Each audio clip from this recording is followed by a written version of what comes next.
ನಮಸ್ತೆ ಸ್ನೇಹಿತರೆ, ಇವತ್ತು ನಾವು ಅಂತಿಮ BA ಇತಿಹಾಸ ಕೋರ್ಸ್ 3 ಕರ್ನಾಟಕ ಇತಿಹಾಸ ಮತ್ತು ಸಂಸ್ಕೃತಿಯಲ್ಲಿ ನಮ್ಮ ಅಭ್ಯಾಸವನ್ನು ಮುಂದುವರಿಸ್ತಾ ಇವತ್ತು ಘಟಕ 5ರಲ್ಲಿರುವಂತಹ ವಿಜಯನಗರ ಸಾಮ್ರಾಜ್ಯದ ಆರ್ಥಿಕ, ಸಾಮಾಜಿಕ, ಧಾರ್ಮಿಕ ಸ್ಥಿತಿಗತಿಗಳ ಬಗ್ಗೆ ತಿಳ್ಕೊಳ್ಳುವ ವೆರಿ ಇಂಪಾರ್ಟೆಂಟ್ ಆಗಿರುವಂಥ ಪ್ರಶ್ನೆ. 15 ಅಂಕಕ್ಕೆ ಕೇಳಿರುವಂಥ ಪ್ರಶ್ನೆ. ವಿಜಯನಗರ ಸಾಮ್ರಾಜ್ಯದ ಆಡಳಿತ ವ್ಯವಸ್ಥೆಯನ್ನು ತಿಳಿಸಿ, ವಿಜಯನಗರ ಸಾಮ್ರಾಜ್ಯದ ಸಾಮಾಜಿಕ ಆರ್ಥಿಕ ಬೆಳವಣಿಗೆ ಬಗ್ಗೆ ತಿಳಿಸಿ ಎನ್ನುವಂತಹ ಪ್ರಶ್ನೆಗಳು ಬರ್ತದೆ. ಪುಟ ಸಂಖ್ಯೆ 36ರಲ್ಲಿ ಕೊಟ್ಟಿದ್ದಾರೆ ನೋಡಿ. ವಿಜಯನಗರದ ಆಡಳಿತ ವ್ಯವಸ್ಥೆಯ ಬಗ್ಗೆ ಮೊದಲಿಗೆ ನಾವು ತಿಳಿತಾ ಹೋಗುವ. ಸುಮಾರು 3 ಶತಮಾನಗಳ ಕಾಲ ದಕ್ಷಿಣ ಭಾರತದಲ್ಲಿ ವೈಭವಯುತವಾದಂತಹ ಆಳ್ವಿಕೆ ನಡೆಸಿದಂಥವರು ವಿಜಯನಗರ ಸಾಮ್ರಾಜ್ಯ. ವಿಜಯನಗರದ ಉತ್ತಮ ಆಡಳಿತ, ಅಲ್ಲಿನ ಆರ್ಥಿಕತೆ, ದೃಢತೆಯಿಂದ ಕೂಡಿದಂತಹ ಸಮಾಜ, ಸರ್ವ ಧರ್ಮಗಳಿಗೂ ಪ್ರೋತ್ಸಾಹ, ಇವುಗಳನ್ನು ತನ್ನ ಧ್ಯೇಯವಾಗಿಸಿಕೊಂಡಿದ್ದು ಆ ಸಾಮ್ರಾಜ್ಯ ಕರ್ನಾಟಕದ ಸಂಸ್ಕೃತಿಗೆ ನೀಡಿದಂತಹ ಕೊಡುಗೆಗಳು ಅಪಾರವಾಗಿರುವಂಥದ್ದು. ವಿಜಯನಗರದ ಅರಸರು ಹಿಂದಿನ ಚಾಲುಕ್ಯ, ಹೊಯ್ಸಳರ ಕಾಲದ ಆಡಳಿತ ಪದ್ಧತಿಯಿಂದ ಸ್ಫೂರ್ತಿ ಪಡೆದು ಅವರ ಅನೇಕ ಅಂಶಗಳನ್ನು ತಮ್ಮ ರಾಜ್ಯಭಾರ ಕ್ರಮದಲ್ಲೂ ಅಳವಡಿಸಿಕೊಂಡರು. ಕೃಷ್ಣದೇವರಾಯನ ಅಮುಕ್ತ ಮಾಲ್ಯದ ವಿಜಯನಗರದ ಆಡಳಿತದ ಕುರಿತಂತೆ ಅನೇಕ ಮಾಹಿತಿಗಳು ನಮಗೆ ಸಿಕ್ಕಿರುವಂಥದ್ದು. ಕೃಷ್ಣದೇವರಾಯ ಬರೆದಿರುವಂತಹ ಗ್ರಂಥದಲ್ಲಿ ವಿಜಯನಗರದ ವೈಭವದ ಬಗ್ಗೆ, ವಿಜಯನಗರದ ಒಂದು ಆಡಳಿತದ ಬಗ್ಗೆ ಸಂಪೂರ್ಣವಾದ ವಿವರಣೆ ನಮಗೆ ಆ ಒಂದು ಗ್ರಂಥದಲ್ಲಿ ಸಿಗ್ತದೆ. ಇನ್ನು ವಿಜಯನಗರದ ಆಡಳಿತ ವ್ಯವಸ್ಥೆ ಅಂತ ಬಂದಾಗ ವಿಜಯನಗರದ ಕೇಂದ್ರೀಕೃತ ಪ್ರಜಾಪ್ರಭುತ್ವ ಮತ್ತು ಅದರ ಆಡಳಿತದ ವ್ಯವಸ್ಥೆ ಬೃಹತ್ ಪ್ರಮಾಣದ ಉಳಿಗಮಾನ್ಯ ವ್ಯವಸ್ಥೆಯನ್ನು ಹೋಲ್ತಾ ಇತ್ತು. ಈ ಒಂದು ವ್ಯವಸ್ಥೆಯಲ್ಲಿ ರಾಜನೇ ಕೇಂದ್ರ ಬಿಂದು, ಅವನೇ ರಾಜ್ಯದ ಪರಮಾಧಿಕಾರ, ಎಲ್ಲ ಅಧಿಕಾರಿಗಳು ಅವನಲ್ಲೇ ಕೇಂದ್ರೀಕೃತವಾಗಿದ್ದವು. ರಾಜನು ಧರ್ಮ ಮತ್ತು ನೀತಿಗಳಿಗೆ ಅನುಸಾರವಾಗಿ ರಾಜ್ಯಭಾರ ಕೂಡ ಮಾಡ್ತಾ ಇದ್ದನು. ಕೃಷ್ಣದೇವರಾಯನು ತನ್ನ ಅಮುಕ್ತಮಾಲ್ಯದ ಗ್ರಂಥದಲ್ಲಿ ಹೇಳಿರುವಂತೆ ಕಿರೀಟ ಧರಿಸಿದ ರಾಜ ಯಾವಾಗಲೂ ಧರ್ಮದ ಮೇಲೆ ಕಣ್ಣಿಟ್ಟು ರಾಜ್ಯಾಡಳಿತವನ್ನು ನಡೆಸಬೇಕೆಂಬುದು ಅವರ ಆದರ್ಶವಾಗಿತ್ತು. ಕಿರೀಟ ಧರಿಸಿದಂತಹ ರಾಜ, ಅವನ ಒಂದು ಕಣ್ಣು ಯಾವಾಗಲೂ ಧರ್ಮದ ಮೇಲೆ ಕಣ್ಣಿಟ್ಟಿರಬೇಕು ಅಂಥ ಸಂದರ್ಭ. ಆ ರೀತಿಯಾಗಿ ಮಾಡಿದರೆ ಅದು ಒಂದು ಒಳ್ಳೆಯ ರಾಜ್ಯ ಆಡಳಿತ ಆಗಿರುತ್ತದೆ. ಆ ರೀತಿಯಾಗಿ ಒಂದು ಕಣ್ಣನ್ನು ಇಡುತ್ತಾ ರಾಜ್ಯಾಡಳಿತವನ್ನು ನಡೆಸಬೇಕು ಎಂಬುದು ಅವರ ಒಂದು ಆದರ್ಶ ಕೂಡ ಆಗಿತ್ತು. ವಿಜಯನಗರದ ಆಡಳಿತದ ವ್ಯವಸ್ಥೆ ಹೇಗಿತ್ತು ಅಂತ ಹೇಳಿದರೆ, ಮೊದಲನೆಯದಾಗಿ ಕೇಂದ್ರ ಆಡಳಿತ, 2 ಪ್ರಾಂತೀಯ ಆಡಳಿತ, 3 ಸ್ಥಳೀಯ ಆಡಳಿತ, 4 ನಾಯಂಕರ ಪದ್ಧತಿ, 5 ಭೂಕಂದಾಯದ ವ್ಯವಸ್ಥೆ, 6 ನ್ಯಾಯಾಡಳಿತ, 7 ಸೈನ್ಯದ ವ್ಯವಸ್ಥೆ. ಇವಿಷ್ಟು ಆಡಳಿತ ವ್ಯವಸ್ಥೆಯಲ್ಲಿ ಬರುವಂತಹ ಪಾಯಿಂಟ್ಸ್ಗಳು. ಮೊದಲನೇದಾಗಿ ಕೇಂದ್ರ ಆಡಳಿತ. ಮೊದಲು ಕೇಂದ್ರ ಆಡಳಿತ ವ್ಯವಸ್ಥೆಯನ್ನು ಮಾಡ್ತಾರೆ. ಎರಡನೆಯದಾಗಿ ಪ್ರಾಂತ್ಯಗಳಲ್ಲಿ ಪ್ರಾಂತೀಯ ಆಡಳಿತಗಳನ್ನೆಲ್ಲ ಮಾಡ್ತಾರೆ. ಮೂರನೇದು ಸ್ಥಳೀಯವಾಗಿ ಆಡಳಿತವನ್ನು ಮಾಡ್ತಾರೆ. ನಾಯಕರ ಪದ್ಧತಿಯನ್ನು ಮಾಡ್ತಾರೆ, ನಾಯಂಕರ ಪದ್ಧತಿ. ಆಮೇಲೆ ಭೂಕಂದಾಯದ ವ್ಯವಸ್ಥೆಯನ್ನು ಮಾಡುವಂಥದ್ದು, ನ್ಯಾಯಾಡಳಿತ ಮಾಡುವಂಥದ್ದು, ಸೈನ್ಯದ ವ್ಯವಸ್ಥೆಯನ್ನು ಮಾಡುವಂಥದ್ದು. ಇದೆಲ್ಲ ಕೂಡ ವಿಜಯನಗರದ ಆಡಳಿತ ವ್ಯವಸ್ಥೆಯಲ್ಲಿ ಬರುವಂಥದ್ದು. ಮೊದಲನೇದಾಗಿ ನಾವು ಕೇಂದ್ರಾಡಳಿತ ವ್ಯವಸ್ಥೆಯ ಬಗ್ಗೆ ನೋಡುವ. ಕೇಂದ್ರಾಡಳಿತ ಅಂತ ಬಂದಾಗ ವಿಜಯನಗರದ ಅರಸರು ದಿಗ್ವಿಜಯಗಳಾಗಿದ್ದರಿಂದ ಚತುರ ಆಡಳಿತಗಾರರು ಕೂಡ ಆಗ್ತಾರೆ. ಅವರು ವಂಶಪಾರಂಪರವಾಗಿ ಆ ರೀತಿಯಾಗಿ ರಾಜ್ಯಭಾರವನ್ನು ಮಾಡ್ತಾ ಬಂದು ಆ ರಾಜ್ಯ ಪ್ರಭುತ್ವದ ಅಸ್ತಿತ್ವದಲ್ಲಿರುವಂಥದ್ದು. ಈಗ ಒಂದು ರಾಜ್ಯದ ಎಲ್ಲ ಅಧಿಕಾರ ಅಂದರೆ ಸರ್ವೋಚ್ಚ ಅಧಿಕಾರವು ಕೂಡ ಯಾರ ಕೈಯಲ್ಲಿದೆ? ಆಗ ರಾಜನ ಕೈಯಲ್ಲಿರ್ತಾ ಇತ್ತು. ರಾಜನಿಗೆ ಸಹಾಯ ಮಾಡಲಿಕ್ಕೆ ಅಂತ ಅನೇಕ ಮಂತ್ರಿಮಂಡಲ ಕೂಡ ನೇಮಕ ಮಾಡ್ತಾಯಿದ್ರು. ಮಂತ್ರಿಮಂಡಲ ಕೂಡ ಇರ್ತಾ ಇತ್ತು. ಅರಸನು ಯುವರಾಜನನ್ನು ತನ್ನ ಅಧಿಕಾರದ ಅವಧಿಯಲ್ಲಿ ಉತ್ತರಾಧಿಕಾರಿಯನ್ನಾಗಿ ನಿಯುಕ್ತಿಗೊಳಿಸ್ತಾ ಇದ್ದ. ರಾಜನೇನು ಮಾಡ್ತಾ ಇದ್ದ? ತನ್ನ ಮಗನಿಗೆ ಉತ್ತರಾಧಿಕಾರಿಯಾಗಿ ಮೊದಲೇ ನೇಮಕ ಕೂಡ ಮಾಡ್ತಾ ಇದ್ದ.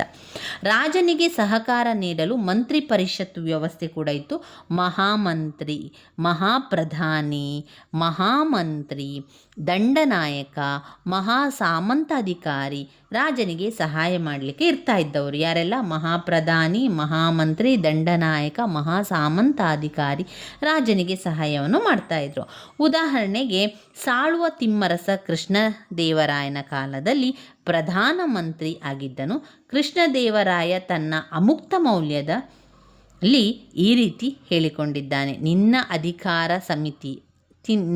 ಅಧಿಕಾರದ ಪರಿಮಿತಿಯಲ್ಲಿ ನೀನು ಕೇಳಿದ ಅಥವಾ ನೀನು ಕೇಳಿರುವ ಅಥವಾ ಕಂಡ ದುಷ್ಟರನ್ನು ಶಿಕ್ಷಿಸುವ ಅಥವಾ ಶಿಷ್ಟರನ್ನು ರಕ್ಷಿಸುವಂತಹ ಕಾರ್ಯದಲ್ಲಿ ಪೂರ್ಣವಾಗಿ ಎಚ್ಚರವಿರಬೇಕು. ಕೃಷ್ಣದೇವರಾಯನು ತನ್ನ ಮುಕ್ತ ಮೌಲ್ಯದಲ್ಲಿ ಏನು ಹೇಳ್ಕೊಂಡಿದ್ದಾನೆ ಅಂತ ಹೇಳಿದರೆ, ಒಂದು ಅಧಿಕಾರವನ್ನು ನೀನು ಮಾಡ್ತಾ ಇದ್ದೀಯಾ ಅಂತ ಹೇಳಿದರೆ ಅದರಲ್ಲಿ ದುಷ್ಟರನ್ನು ಶಿಕ್ಷೆ ಮಾಡಬೇಕು, ಶಿಷ್ಟರನ್ನು ರಕ್ಷಿಸುವಂತಹ ಕೆಲಸವನ್ನು ಮಾಡಬೇಕು. ಆ ರೀತಿಯ ಒಂದು ಪೂರ್ಣ ಕೆಲಸ ಇರಬೇಕು. ಅದನ್ನು ನೀನು ಎಚ್ಚರಿಕೆಯನ್ನು ನಿಭಾಯಿಸಬೇಕು. ಅಲ್ಲಿ ತಪ್ಪು ಮಾಡದವರಿಗೆ ಶಿಕ್ಷೆ ಕೊಡುವಂಥದ್ದು, ತಪ್ಪು ಮಾಡಿದವರಿಗೆ ಶಿಕ್ಷೆ ಕೊಡದಿರುವಂಥದ್ದು, ಆ ರೀತಿಯ ಒಂದು ತಪ್ಪುಗಳು ಆಗಬಾರ್ದು ಎನ್ನುವಂಥ ವಿಚಾರ ಅವರು ಹೇಳಿದರು. ಅದರಿಂದ ತುಂಬ ಜಾಗರೂಕವಾಗಿ ಪ್ರತಿಯೊಂದು ಯೋಚನೆಯಿಂದ ಅವರು ಹೆಜ್ಜೆಯನ್ನು ಇಡ್ತಾಯಿದ್ರು. ಅಜಾಗರೂಕತೆಗೆ ಅಥವಾ ನಿರ್ಲಕ್ಷ್ಯತೆಗೆ ಎಳ್ಳಷ್ಟು ಅವಕಾಶ ಕೂಡ ಕೊಡ್ತಾ ಇರಲಿಲ್ಲ. ಅಜಾಗರೂಕತೆ ಆಗುವಂಥದ್ದು ಅಥವಾ ಒಂದು ನಿರ್ಲಕ್ಷ್ಯ ಮಾಡುವಂಥದ್ದು ಇದ್ಯಾವುದೂ ಕೂಡ ಅದಕ್ಕೆ ಅವಕಾಶವನ್ನು ಕೊಡ್ತಾ ಇರಲಿಲ್ಲ. ಅಜಾಗರೂಕತೆ ಅಥವಾ ನಿರ್ಲಕ್ಷ್ಯಕ್ಕೆ ಅವರು ಎಳ್ಳಷ್ಟು ಅವಕಾಶ ಇರಲಿಲ್ಲ. ಅದು ನಿನಗೆ ಅಸಾಧ್ಯವಾದಲ್ಲಿ ಅದರ ಹೊಣೆಯನ್ನು ದೈವನಾದ ವಿಷ್ಣುವಿನ ಇಚ್ಛೆಗೆ ಬಿಟ್ಟು ಬಿಡು. ಒಂದು ವೇಳೆ ನಿನಗೆ ಆಗ್ತಾ ಇಲ್ಲ, ನಿನಗೆ ರಾಜ್ಯಭಾರ ಆಗ್ತಾ ಇಲ್ಲ ಅಥವಾ ಅದನ್ನು ಆ ರೀತಿಯಾಗಿ ಮಾಡಲಿಕ್ಕೆ ಆಗ್ತಾ ಇಲ್ಲ ಅಂತ ಆದರೆ ನೀನೇನು ಮಾಡು, ನಿನ್ನ ಒಂದು ಹೊಣೆಗಾರಿಕೆಯನ್ನು ದೇವರಿಗೆ ಬಿಟ್ಟು ಬಿಡು, ದೇವರಿಗೆ ವಿಷ್ಣುವಿನ ಇಚ್ಛೆಗೆ ಬಿಟ್ಟು ಬಿಡು ಅಂತ ಹೇಳುವಂಥದ್ದು. ಇವಿಷ್ಟು ಕೇಂದ್ರ ಆಡಳಿತದ ಬಗ್ಗೆ ಬರೆದಿರುವಂಥದ್ದು. ವಿಜಯನಗರದ ಆಡಳಿತ ವ್ಯವಸ್ಥೆಯಲ್ಲಿ ಯಾರೆಲ್ಲ ಇದ್ದರು ಅಂತ ಹೇಳಿದ್ರೆ, ಮಹಾಪ್ರಧಾನಿ, ಮಂತ್ರಿಮಂಡಲ, ದಂಡನಾಯಕ, ಮಹಾಸಾಮಂತ ಅಧಿಕಾರಿ, ಈ ರೀತಿಯಾಗಿ ಅಧಿಕಾರಿಗಳು ಇರ್ತಾಯಿದ್ರು. ಇನ್ನು ಎರಡನೇ ಪಾಯಿಂಟ್ ನೋಡಿದರೆ ಪ್ರಾಂತೀಯ ಆಡಳಿತ ಅಂತ ಬಂದಾಗ ರಾಜನೊಬ್ಬನೇ ವಿಶಾಲವಾದ ಸಾಮ್ರಾಜ್ಯದ ಆಡಳಿತ ನಡೆಸುವುದು ಅಸಾಧ್ಯವಾದ್ದರಿಂದ ಒಂದು ಸಾಮ್ರಾಜ್ಯವನ್ನು ಅನೇಕ ವಿಭಾಗಗಳಾಗಿ ವಿಂಗಡಣೆ ಮಾಡಲಾಗ್ತಿತ್ತು. ಅಂದರೆ ತುಂಬ ವಿಜಯನಗರ ಸಾಮ್ರಾಜ್ಯ ಅಂತ ಹೇಳಿದ ಕೂಡಲೇ ಅದು ಬಹುದೊಡ್ಡ ಸಾಮ್ರಾಜ್ಯ. ಅದನ್ನು ರಾಜನೇ ಎಲ್ಲವನ್ನು ನಿಭಾಯಿಸಲಿಕ್ಕೆ ಕಷ್ಟ ಅಲ್ವಾ. ಅದನ್ನು ತುಂಡು ತುಂಡುಗಳನ್ನಾಗಿ ಮಾಡಿ, ಸಣ್ಣ ಸಣ್ಣ ಪ್ರಾಂತ್ಯಗಳನ್ನಾಗಿ ಮಾಡಿ ಅದಕ್ಕೆ ಅಧಿಕಾರವನ್ನು ನೇಮಕವನ್ನು ಮಾಡ್ತಾಯಿದ್ರು. ಈ ಪ್ರಾಂತ್ಯಗಳನ್ನು ನೋಡಿಕೊಳ್ಳಲು ರಾಜಕುಮಾರರನ್ನು, ರಾಜಕುಟುಂಬದವರನ್ನು, ಅವರ ಮನೆತನದವರನ್ನೇ ನೇಮಕ ಮಾಡೋದು. ಹೊರಗಿನಿಂದ ಯಾರನ್ನು ಕರೆಸ್ತಾ ಇರಲಿಲ್ಲ. ರಾಜ್ಯಪಾಲರನ್ನಾಗಿ ನೇಮಿಸುವಂಥದ್ದು. ರಾಜ್ಯಪಾಲರು ತಮ್ಮ ಪ್ರಾಂತ್ಯದ ಅಥವಾ ರಾಜ್ಯದೊಡನೆ ಸಾಕಷ್ಟು ಸ್ವಾತಂತ್ರ್ಯವನ್ನು ಹೊಂದಿದ್ದರು. ಈ ಪ್ರಾಂತ್ಯದ ಆಡಳಿತ ನಿರ್ವಹಣೆಗೆ, ಶಾಂತಿ ಪರಿಪಾಲನೆಗೆ, ತೆರಿಗೆ ವಸೂಲಿ ಅವರ ಜವಾಬ್ದಾರಿ ಕೂಡ ಆಗಿತ್ತು. ಅವರು ತಮ್ಮ ಆದಾಯದ ಅರ್ಧ ಭಾಗವನ್ನು ಕೇಂದ್ರ ಸರ್ಕಾರಕ್ಕೆ ಕೂಡ ಸಲ್ಲಿಸ್ತಾ ಇದ್ರು. ಎರಡನೇ ದೇವರಾಯನ ಕಾಲದಲ್ಲಿ ಪ್ರಾಂತ್ಯಾಧಿಕಾರಿಗಳ ನೇಮಕದಲ್ಲಿ ಸ್ವಲ್ಪ ಬದಲಾವಣೆ ಆಯಿತು. ರಾಜಕುಟುಂಬದ ಸದಸ್ಯರ ಜೊತೆ ಅಧೀನ ರಾಜಕುಟುಂಬ ಸದಸ್ಯರನ್ನು, ಇತರ ಗಣ್ಯ ವ್ಯಕ್ತಿಗಳನ್ನು ರಾಜ್ಯಪಾಲರನ್ನಾಗಿ ನೇಮಿಸುತ್ತಿದ್ದರು. ರಾಜ್ಯಪಾಲರನ್ನು ದಂಡನಾಯಕನೆಂದು ಕೂಡ ಕರೀತಾ ಇದ್ರು. ಲಕ್ಕಣ್ಣ ದಂಡೇಶನು ಈ ಕಾಲದ ಪ್ರಸಿದ್ಧ ಪ್ರಾಂತ್ಯಾಧಿಕಾರಿಯಾಗಿ ಹಲವಾರು ಪ್ರಾಂತ್ಯಗಳ ಅಧಿಪತಿಯಾಗಿ ರಾಜ್ಯವನ್ನು ಆಡಿದನು. ಅವನು ತನ್ನ ಹೆಸರಿನಲ್ಲಿ ನಾಣ್ಯಗಳನ್ನು ಕೂಡ ಅಚ್ಚು ಹಾಕಿಸಿದನು. ಪ್ರಾಂತ್ಯಾಧಿಕಾರಿಗಳು ರಾಜನ ಆಜ್ಞೆಯನ್ನು ಪಾಲಿಸುತ್ತಿದ್ದರು. ಶಾಂತಿ ಪರಿಪಾಲನೆ ಕೂಡ ಅವರ ಒಂದು ಕರ್ತವ್ಯ ಕೂಡ ಆಗಿತ್ತು. ಇವಿಷ್ಟು ಪ್ರಾಂತ್ಯಾಡಳಿತ ಅಂತ ಬಂದಾಗ ನಾವು ಬರಿಬೇಕು. ಇನ್ನು ಮೂರನೇ ಪಾಯಿಂಟ್ನಲ್ಲಿ ನೋಡಿದರೆ ಸ್ಥಳೀಯ ಆಡಳಿತಕ್ಕೂ ಕೂಡ ಅಧಿಕಾರಿಯನ್ನು ನೇಮಕ ಮಾಡ್ತಾಯಿದ್ರು. ಅಧಿಕಾರಿಗೆ ಕೆಲವು ಕೆಲಸಗಳೆಲ್ಲ ಇತ್ತು. ವಿಜಯನಗರದ ಅರಸರು ಆರೋಗ್ಯಕರವಾದ ಮತ್ತು ಶಕ್ತ ಸ್ಥಳೀಯ ಆಡಳಿತ ವ್ಯವಸ್ಥೆಯನ್ನು ತಮ್ಮ ಪೂರ್ವಜನರಿಂದ ಪಾರಂಪರಿಕವಾಗಿ ಅವರು ಮಾಡ್ತಾ ಬಂದಿದ್ದಾರೆ, ಅನುಷ್ಠಾನಕ್ಕೂ ತಂದಿದ್ದಾರೆ. ಆಡಳಿತದಲ್ಲಿ ದಕ್ಷತೆಯನ್ನು ಹೆಚ್ಚಿಸಲು ಪ್ರಾಂತ್ಯಗಳನ್ನು ನಾಡು, ನಗರ, ಗ್ರಾಮಗಳೆಂದು ವಿಭಾಗಗಳಾಗಿ ವಿಂಗಡಿಸಿ ಪ್ರಾಂತ್ಯವು ಆಡಳಿತದ ಮೂಲ ಘಟಕವಾಗಿದ್ದು, ಗ್ರಾಮದಲ್ಲಿ ಗೌಡ ಅಂತ ಹೇಳುವಂಥದ್ದು, ಗ್ರಾಮದಲ್ಲಿ ಗೌಡನು ಪ್ರಮುಖನಾಗಿದ್ದ. ಸೇನಾಯೋಗ, ಶಾನುಭೋಗ, ತಳವಾರ ಮುಂತಾದವರು ಕೆಳಗಿನ ದರ್ಜೆ ಅಧಿಕಾರಿಗಳು ಕೂಡ ಇದ್ದರು. ಇದರ ಜೊತೆಗೆ ಅಕ್ಕಸಾಲಿಗ, ಕಮ್ಮಾರ, ಪುರೋಹಿತ, ಕ್ಷೌರಿಕ ತಮ್ಮ ದೈನಂದಿನ ಕೆಲಸಗಳನ್ನು ನಿರ್ವಹಿಸ್ತಾ ಇದ್ದರು. ನಗರಗಳಲ್ಲಿ ಪಟ್ಟಣ ಶೆಟ್ಟಿ, ನಗರಾಧ್ಯಕ್ಷ ಎಂಬ ಅಧಿಕಾರಿಗಳು ಕೂಡ ಆಡಳಿತದಲ್ಲಿ ಮಾಡ್ತಾಯಿದ್ರು. ಆಡಳಿತವನ್ನು ನಿರ್ವಹಿಸಲಿಕ್ಕೆ ಆ ರೀತಿಯ ನೇಮಕವನ್ನು ಕೂಡ ಮಾಡ್ತಾಯಿದ್ರು. ಕೇಂದ್ರ ಆಡಳಿತ, ಪ್ರಾಂತೀಯ ಆಡಳಿತ, ಸ್ಥಳೀಯ ಆಡಳಿತ, ನಾಯಂಕರ ಪದ್ಧತಿ ಅಂತ ಹೇಳಿದರೆ ಸಾಮಂತರಾಗಿರುವಂಥದ್ದು. ವಿಜಯನಗರ ಸಾಮ್ರಾಜ್ಯದ ಆಡಳಿತದಲ್ಲಿ ನಾಯಂಕರ ಪದ್ಧತಿ ಎನ್ನುವಂಥದ್ದು ವಿಶೇಷ ವ್ಯವಸ್ಥೆ. ನಾಯಕರು ವಿಜಯನಗರ ಸಾಮ್ರಾಜ್ಯದ ಸಾಮಂತರಾಗಿದ್ದು, ಇವರು ಅರೆ ಸ್ವಾತಂತ್ರ್ಯದ ಸ್ಥಾನಮಾನವನ್ನು ಕೂಡ ಹೊಂದಿದ್ದರು. ಇವರನ್ನು ಸಾಮಂತ ನಾಯಕ, ದಂಡನಾಯಕ, ಮಂಡಲೇಶ್ವರ, ರಾಜ, ಮಹಾರಾಜ, ಒಡೆಯರ್ ಮುಂತಾದ ಹೆಸರಿನಿಂದ ಕೂಡ ಕರೆಯಲಾಗ್ತಾ ಇತ್ತು.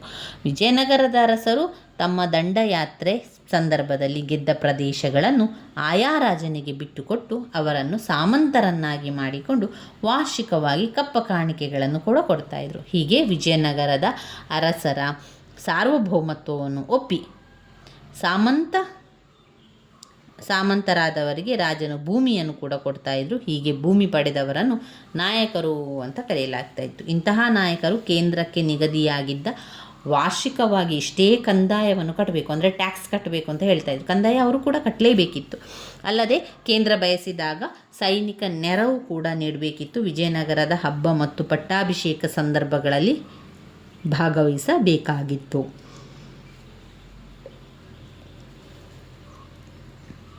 ಇಂತಹ ನಾಯಕರ ಕರ್ತವ್ಯವನ್ನು ಡಾಮಿಂಗೋ ಪೇಸ್ ಹೀಗೆ ಹೇಳ್ತಾ ಇದ್ದಾರೆ. ಅಂದರೆ ಅವರದನ್ನು ನೋಡಿ ಅವರೇನು ಹೇಳಿದರು ಅಂತ ಹೇಳಿದರೆ, ನಾಯಕರು ವಾರ್ಷಿಕ ಕಪ್ಪ ಸೈನ್ಯದ ನೆರವು ನೀಡುವುದರ ಜೊತೆಗೆ ರಾಜನಿಗೆ ಮಗ ಅಥವಾ ಮಗಳು ಜನಿಸಿದರೆ ಸಾಮ್ರಾಜ್ಯದ ಎಲ್ಲ ನಾಯಕರು ಸಾಮ್ರಾಟರಿಗೆ ಒಡವೆ ವಸ್ತ್ರಗಳನ್ನು ಉಡುಗೊರೆಯಾಗಿ ಅರ್ಪಿಸಬೇಕಿತ್ತು.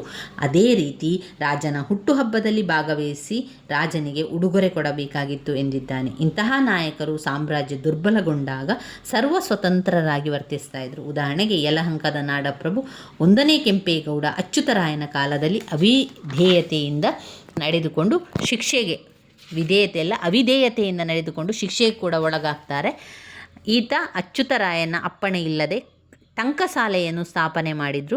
ರಾಯರು ಇವರನ್ನು ಆನೆಗೊಂದಿಯಲ್ಲಿ 5 ವರ್ಷ ಸೆರೆಯಲ್ಲಿಟ್ಟಿದ್ದರು. ಒಟ್ಟಿನಲ್ಲಿ ಈ ನಾಯಕರ ಪದ್ಧತಿ ವಿಜಯನಗರದ ಅಭಿವೃದ್ಧಿಗೂ ಕಾರಣವಾಯಿತು, ಅದೇ ರೀತಿ ವಿನಾಶಕ್ಕೂ ಕಾರಣವಾಯಿತು. ನಾಯಕರ ಪದ್ಧತಿಯ ಗುಣ ಅವಗುಣಗಳಂತ ನಾವು ನೋಡಿದರೆ, ವಿಜಯನಗರ ಅಪಾರ ವಿಸ್ತಾರವಾಗಿತ್ತು.